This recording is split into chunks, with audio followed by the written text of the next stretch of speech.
अध्यक्ष महोदय, 10वीं पंचवर्षीय योजना पर विचार करते समय सदन के दोनों पक्षों के सदस्यों ने जो महत्वपूर्ण प्रश्न उठाए हैं उन पर विचार किया जाना बहुत आवश्यक है।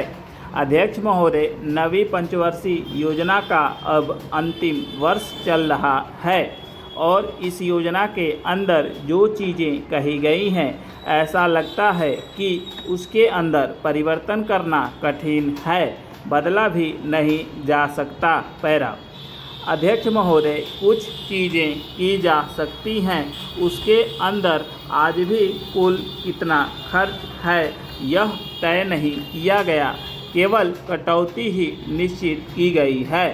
शुरू में मैं यह कहना चाहता हूं कि यहाँ पर कुछ सदस्यों ने जो प्रश्न उठाया था कि इस पंचवर्षीय योजना का आशय कुछ सरकारी पक्ष से भी बताया है। इसके अंदर कमियां हैं और बहुत सी कमियां हैं जिनके ऊपर मैं यहाँ कुछ दोषारोपण नहीं करना चाहता हूँ। मैं चाहता हूँ कि इस तरह से प्रश्न न उठाए जाएं तो ज़्यादा अच्छा है।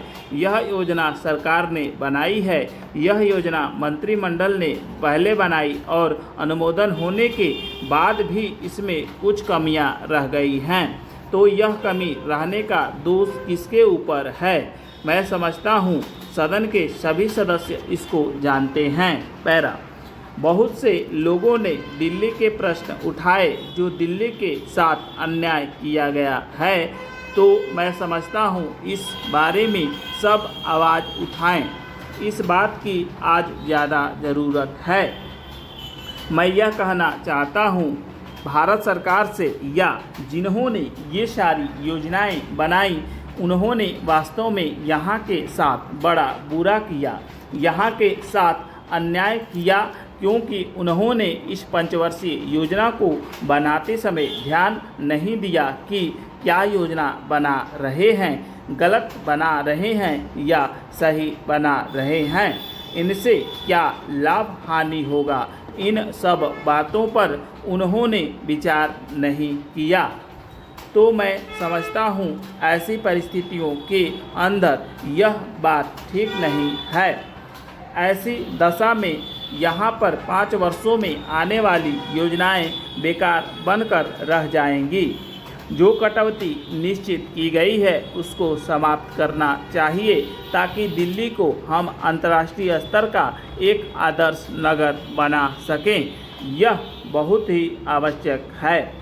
यदि हम इस स्थान की उन्नति चाहते हैं, इसलिए अब मैं अपना कथन समाप्त करता हूँ। पैरा अध्यक्ष महोदय, आपने मुझे 10वीं पंचवर्षीय योजना पर बोलने का अवसर दिया, इसके लिए मैं आपका आभारी हूँ।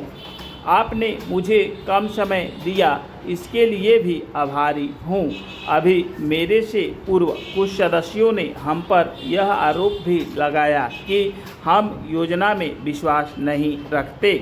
उन्होंने तो यह भी कहा कि चुनाव घोषणा पत्र में भी उन्होंने इस बारे में कुछ नज़र नहीं आया। मैं इस बारे में यह निवेदन करना चाहता हूं कि उन्होंने कोई दूसरा घोषणा पत्र देखा, गलत घोषणा पत्र पढ़ा और उसी को अब हमारा घोषणा पत्र समझ बैठे। लेकिन मैं यह कहना चाहता हूं कि हमारा घोषणा पत्र इस समय मेरे पास है। इस घोषणा पत्र में, हमारी घोषणा पत्र में योजना के बारे में स्पष्ट रूप से कहा गया है कि हम योजना पर विश्वास रखते हैं, लेकिन ऐसी योजना पर विश्वास नहीं रखते जो जनता के दुखों को दूर नहीं कर सकती, जो जनता के कष्ट दूर नहीं कर सकती। आज तक जितनी भी योजनाएं बनाई गई हैं, जिन्हें हम पहली पंचवर्षीय योजना, दूसरी पंचवर्षीय योजना और 10वीं पंचवर्षीय योजना आदि कहते हैं, और उन योजनाओं में हमने जो कुछ निर्धारित किया उनसे हम जनता के दुखों को दूर नहीं कर सके।